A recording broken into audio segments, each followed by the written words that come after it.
बाजारात मिळणारी टम्म फुगलेली अशी मस्त खुसखुशीत खमंग चवीलासुद्धा अगदी भन्नाट मूग डाळ कचोरी बनवणार आहोत आपण आज.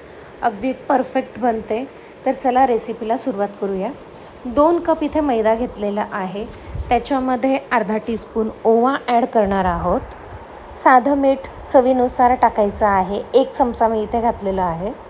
आता इथे घट्ट असं 2 चमचे तूप ॲड केलेलं आहे. सैलसर तूप असेल तर 3 चमचे ॲड करा आणि याला छान मिक्स करून घेणार आहोत. तूप छान पिठामध्ये मिक्स होईल. चोळून घ्यायचं आहे. एवढंच करायचं आहे. मोहन फार घालायचं नाही आहे. 2च चमचे घाला आणि याच्यामध्ये छान मिक्स झालं की आपल्याला पाणी ॲड करून घ्यायचं आहे. तर अशा पद्धतीने हे बघा अगदी घट्टच मुठी नाही बनते पिठाची, फक्त चोळून घेतलेले आहे तुपाला. आता पाणी ॲड करणार आहोत. पाणी आपल्याला थोडं जास्तच ॲड करायचं आहे, म्हणजे हा मैद्याचा गोळा घट्टसर नाही तर हलका पातळच आपल्याला मळून घ्यायचा आहे. तुम्हाला जर ही रेसिपी आवडली पूर्ण तर नक्कीच बघा, कारण की पूर्ण बघितल्याशिवाय तुम्हाला व्हिडिओ कळणार नाही आणि कचोरी तुमची प्रॉपर होणार नाही. पण जर रेसिपी आवडली तर नक्की लाईक करा.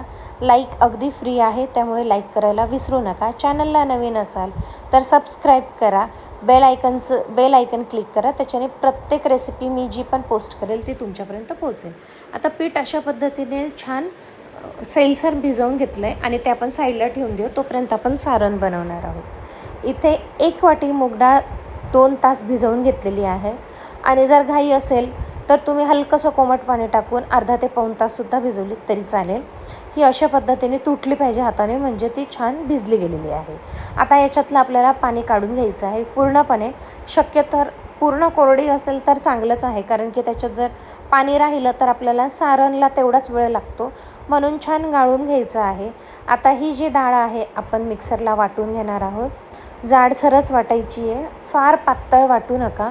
पाणी ॲड करू नका. जे काही मूग डाळ भिजलेली आहे त्याच्यातच ती बऱ्यापैकी, पण समजा नाहीच वाटली जाते तर तुम्ही अगदी 1 चमचा पाणी याच्यामध्ये ॲड करू शकतात. आणि जाडसर, म्हणजे काही मूग डाळ बारीक आणि काही जाडसर अशी पल्स मोडमध्ये अगदी थोडा वेळ फिरवून घ्या. जास्त वेळ नका फिरवू, नाही तर तिचा अगदी शिराच होईल. ही अशा पद्धतीने जाडसर अशी मूग डाळ भिजवून घेतलेली आहे, दळून घेतलेली आहे. आता आपण याच्यासाठी जो लागणारा मसाला आहे तो रेडी करून घेणार आहोत.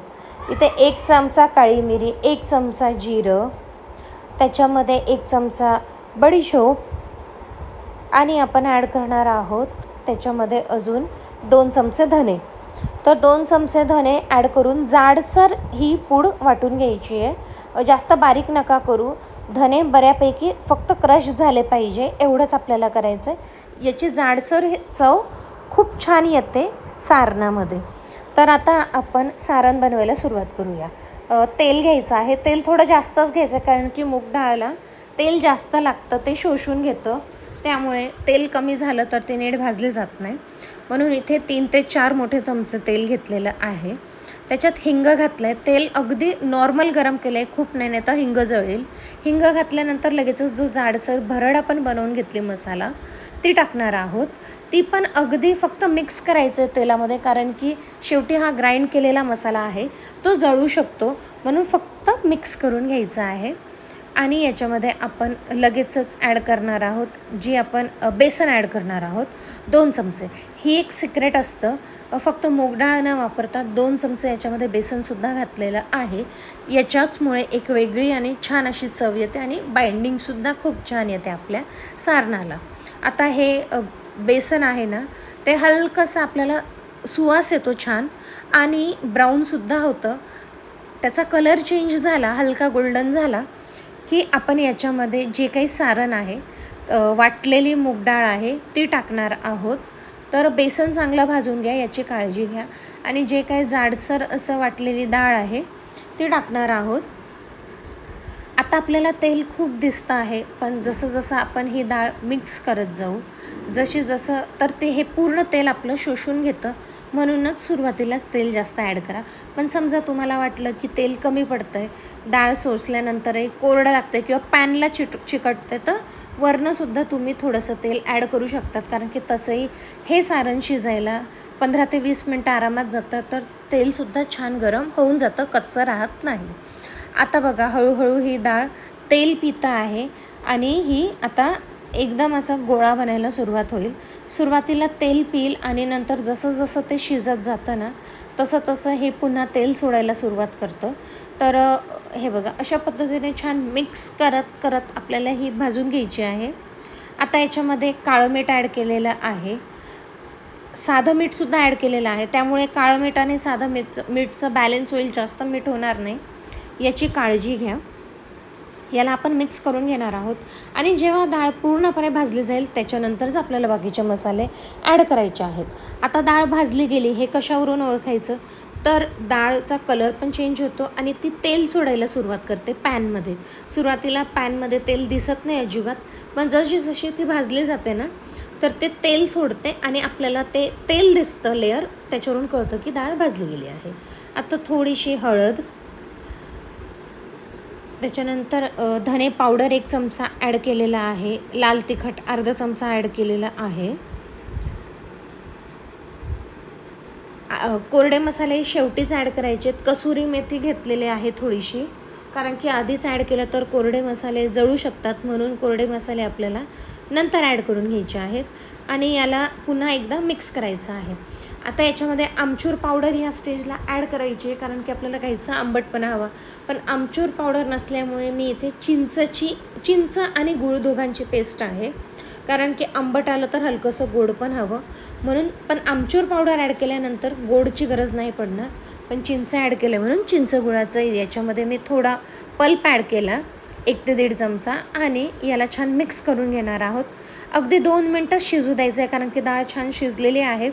फक्त ही चिंच छान मिक्स झाली आणि मिश्रण हलकंसं कोरडं वाटायला लागलं, खूप कोरडंही नको आणि खूप सैलसर पण नको, आपलं लाडू बांधले जातील त्या मिश्रणाचे इतपत पाहिजे.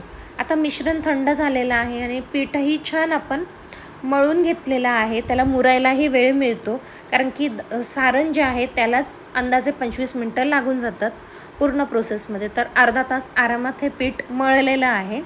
आता याचे एक मोठा पेढा घेतलेला आहे, त्याला असं हातानेच तुम्ही पाहिजे तर लाटून घ्या, पण हाताने केलं तरी चालेल आणि लाटून घेतलं, दोन्ही प्रोसेस जशी तुम्हाला योग्य वाटेल. आता मी मध्ये प्रेस करून घेते, कारण की मध्ये जाडसर जास्त राहून गेलं होतं. याच्यामध्ये सारण जास्तीत जास्त भरेल तितकं मी भरलेलं आहे, कारण की खायची आपल्यालाच आहे, त्याच्यामुळे कंजूसी नको सारण भरण्यात. आणि अशा पद्धतीने सारण सील केलं आहे मोदकासारखं. आता ते एक्स्ट्राचं पीठ न काढतात तसंच ते मी माझ्या हाताची मूवमेंट बघा कशा पद्धतीने मी कचोरी पसरवते आहे. मीडियम जाडसर अशी ठेवणार आहे, फार पातळ नसते ही कचोरी, हलकी जाडसरच असते. तर याच्या कडा ज्या आहेत त्या मी शक्य तितक्या बारीक करून घेतल्यात, पण तुम्ही लाटून घेतलीत तर ती अगदी परफेक्ट होते, पण मला हातानेच करायची म्हणून मी हाताने करते आहे. अशा पद्धतीने मी पुन्हा एकदा तुम्हाला दाखवते. एक पेढा घेतला, त्याला अशी वाटी करून घ्यायची आहे, तर कडा ज्या आहेत ना साईडच्या त्या बारीक करत जायचं आणि मधलं थोडंसं जाडसरच ठेवायचं आहे. अशा पद्धतीने थोडं स्ट्रेच पण करते आणि फिरवतसुद्धा जाते. तर अशी मोठीशी पोळी करून घ्यायची, त्याला हाताने सुद्धा मधोमध प्रेस केलं आहे, पसरवून घेतलं आहे बेसिकली मैदा. अजून सैलसर चाललं असतं मैदा, पण आता पीठ मळलं गेलं म्हणून मी पुन्हा पाणी काही लावत नाही आहे त्याला, पण सैलसरच भिजा की जेणेकरून पटकन स्प्रेड होईल. आता याला असं मधोमध सारण भरून घेतलं आहे आणि सारणमध्ये दाबत बोटाने सारणमध्ये दाबायचं आहे आणि पूर्ण जे पीठ आहे बाहेरचं मैद्याचं त्याला असं मोदकाचा आकार देऊन पुन्हा हाताने, हे बघा हाताच्या मूवमेंट्स याच्यामध्ये बघा, अशा मधोमध ते प्रेस करत जायची, जिथे जिथे जाड वाटते तिथे हळूहळू प्रेस करायची. पण खूप पण प्रेस करू नका, कारण की दुसऱ्या बाजूने सारण निघण्याची शक्यता असते. तर अशा पद्धतीने सगळ्या कचोऱ्या मी बनवून घेतलेल्या आहेत. या अंदाजाने घेतलं तर 9 कचोऱ्या बनतात या साईजच्या. आता तेल अगदी म्हणजे मीडियम पण नको, लोच पाहिजे. लो हीट तेलामध्ये मी कचोरी सोडली आहे आणि याला हलकं त्याच्याच याच्यात होऊ द्यायचं आहे. फक्त मी साईडने त्याच्यावर थोडं तेल उडवते आहे. फोकस घेतला आहे, मोठा चमचा नाही घेतला सुरुवातीला. आता हळूहळू कचोरी जी आहे ती फुलायला सुरुवात होते. म्हणजे आपली कचोरी अगदी परफेक्ट झालेली आहे. आणि बघा किती छान अशा टम्म फुगायला सुरुवात झालेली आहे. भन्नाट अशी कचोरी झालेली होती चवीला. नक्की करून बघा अशा पद्धतीने. तर मंद आचेवर पहिली एक बाजू तिला होऊ द्या. हे बघा छान फुलायला सुरुवात झालेली आहे. म्हणजे कचोरी परफेक्ट आहे, सारण बाहेर आलेलं नाही आहे. आणि याला असं फिरवत जायचं आहे, कारण की कचोरी सगळ्या बाजूंनी त्याच्या कडासुद्धा छान तळल्या गेल्या पाहिजे. म्हणून याला फोकने असं. आणि नंतर याच्यावर तेल उडवायला सुरुवात केली आहे, कारण की जर आपण असं केलं नाही तर कचोरी सगळ्या बाजूंनी नीट तळली जात नाही. आता एका बाजूने एक अंदाजे 10 मिनटं भाजल्यानंतर मी कचोरी पलटून घेतली. असं अलटीपलटी करत त्याला छान असा golden colour, light golden colour येईपर्यंत कचोरी तळून घेतलेली आहे. आणि सगळ्या कचोऱ्या खूप छान टम्म फुगलेल्या आहेत आणि खूप खुसखुशीतसुद्धा झालेल्या आहेत. ह्या कचोऱ्या आपण आरामात 8 ते 10 दिवस रूम टेम्परेचरवर ठेवू शकतो. किंवा तुम्ही हे जे सारण आहे, फक्त सारण स्टोअर करायचं असेल तर 1 ते 1.5 महिना आरामात हे कचोरीचं सारण तुम्ही फ्रीजमध्ये स्टोअर करू शकतात. याचे पराठेसुद्धा खूप छान लागतात. किंवा सारण तयार असेल तर हवी तेव्हा गरमागरम कचोरी आपण बनवून खाऊ शकतो. तर हे बघा, रेग्युलर कचोरीचा आपल्याला कलर माहिती असतो, तसा छान असा कलर आलेला आहे.